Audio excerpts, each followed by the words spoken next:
We need to find the concentration of a solution that is prepared by diluting 40 milliliters of 3 molar solution of potassium nitrate with 210 milliliters of water. So like for any other problem with a dilution, what we need to do is we need to use this formula. M1 times V1 is equal M2 times V2. So what we're trying to do is the final concentration, which is the M2. Let's put it here. M2 is our unknown. So if we write down here, M2 is equal to M1 times V1 divided by V2. So we need to have these three, so this is one, in order to find the final concentration. What is the problem here? The problem here is that we do not have the V2. What is the final volume of this solution? V2 is also an unknown. So in order to determine the V2, what we need to do is we take a look at this situation. So pretend for a moment that this is 40 milliliters. So if I put 40 here, this will be the volume of the initial solution. So what I do next is I'm adding some water to it. So this is the dilution. We're adding 210 milliliters of water.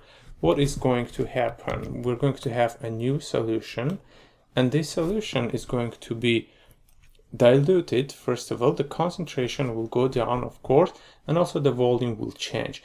The amount of the water that we add is going to be added to the initial volume of the solution. So we're adding 210, so this corresponds to 210 milliliter of H2O, but we also initially had 40 milliliters of a solution. So remember, the solution is everything together that is mixed in this flask. So if I add all of this together, now I'm going to have 250 milliliter of a solution, which is our V2. So we determine the V2 here.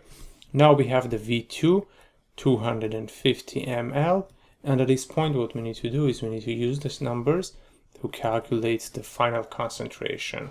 So let's put it here. So this is equal to M1, which is 3.0 moles per liter, multiplied by V1, which is 40.0 milliliters, and we're going to divide this by V2, which we just determined. It is 250 milliliters. So we cancel the milliliters, and this procedure will give us 0.48 moles per liter, the final concentration of the solution.